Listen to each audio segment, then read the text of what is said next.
Có những lúc trong cuộc sống, ta cảm thấy như mình lạc mất ánh sáng của đức tin.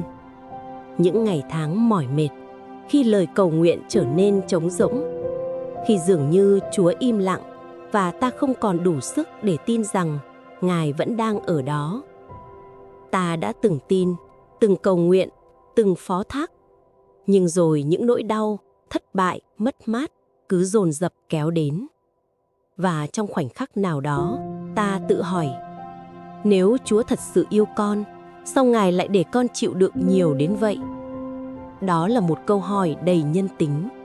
Vì Chúa biết con người yếu đuối, Ngài hiểu rằng đôi khi ta mất phương hướng, rơi vào hoài nghi, thậm chí nghi ngờ chính lòng tin của mình.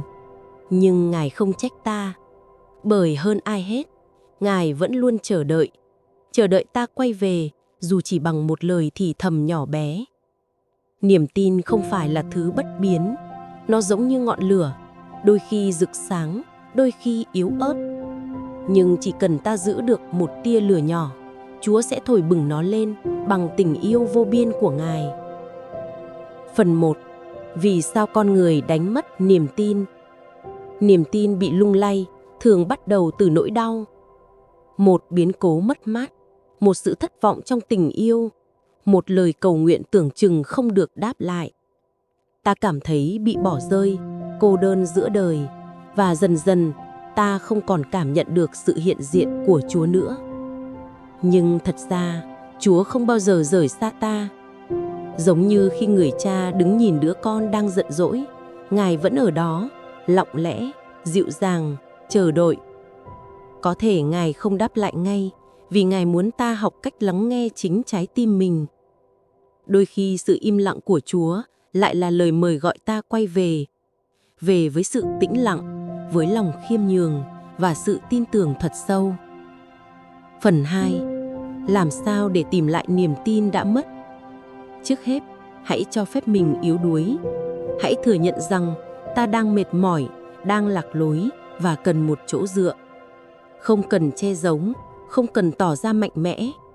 Chúa không cần ta phải hoàn hảo, Ngài chỉ cần một trái tim thành thật. Hãy bắt đầu bằng một lời cầu nguyện thật giản dị. Lạy Chúa, con đang lạc đường, xin giúp con tìm lại ánh sáng của Ngài. Lời cầu ấy, dù nhỏ bé, nhưng có thể lay động cả trời cao. Vì điều Chúa muốn không phải là những nghi thức phức tạp, mà là một tâm hồn biết mở ra và khao khát trở về. Hãy tìm đến Kinh Thánh, nơi lời của Chúa được ghi lại. Mỗi trang kinh là một ngọn đèn soi lối. Khi bạn đọc, có thể bạn chưa hiểu ngay, nhưng cứ kiên nhẫn, vì từng chữ, từng câu đều mang hơi ấm của tình yêu và lòng thương xót. Bên cạnh đó, hãy tìm đến những người có cùng đức tin. Một người bạn, một linh mục, hoặc chỉ là ai đó biết lắng nghe.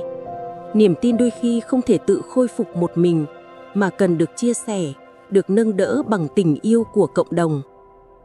Phần 3. Khi trở về, ta sẽ hiểu ra điều gì? Khi bạn dám quay về với Chúa, bạn sẽ nhận ra rằng Ngài chưa từng rời bỏ bạn dù chỉ một giây. Ngài vẫn ở đó, trong từng giọt nước mắt, trong mỗi cơn gió nhẹ, trong vòng tay của ai đó đã đến đúng lúc để an ủi bạn. Chúa không hứa rằng cuộc sống sẽ luôn dễ dàng, nhưng Ngài hứa rằng bạn sẽ không bao giờ phải đi một mình. Và đôi khi, chính trong những thử thách đó, Chúa đang dạy ta một bài học lớn lao. Rằng đức tin không chỉ là tin khi mọi thứ tốt đẹp, mà là vẫn tin ngay cả khi chẳng còn gì để bấu víu. Khi ấy, trái tim ta sẽ được chữa lành, bởi ta hiểu rằng Chúa không phải là người ban phát mọi điều ta muốn, mà là Đấng biết rõ điều ta thật sự cần. Và điều ta cần nhất chính là Ngài. Phần 4. Hãy để Chúa thắp sáng lại ngọn lửa trong tim bạn. Nếu hôm nay bạn cảm thấy niềm tin đã vơi cạn, hãy nhớ rằng Chúa vẫn đang mỉm cười nhìn bạn.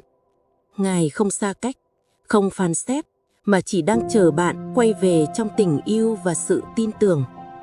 Hãy dừng lại, hít một hơi thật sâu, nhìn lên bầu trời và nói: con tin rằng Ngài vẫn đang ở đây, và con muốn tin lại, dù con chưa đủ mạnh mẽ. Chúa sẽ nghe. Ngài sẽ chạm vào tâm hồn bạn, nhẹ nhàng như một làn gió, ấm áp như ánh bình minh sau đêm tối. Kết. Đức tin không phải là điều gì xa vời. Nó chỉ là một bước nhỏ, bước trở về. Và mỗi khi bạn tìm lại được niềm tin, bạn sẽ cảm thấy mình được ôm trọn trong vòng tay của Thiên Chúa. Vì Ngài không bao giờ rời xa con, chỉ là đôi khi chính con đã quay lưng đi mà thôi. Hãy đăng ký kênh để nghe và xem video mới nhất.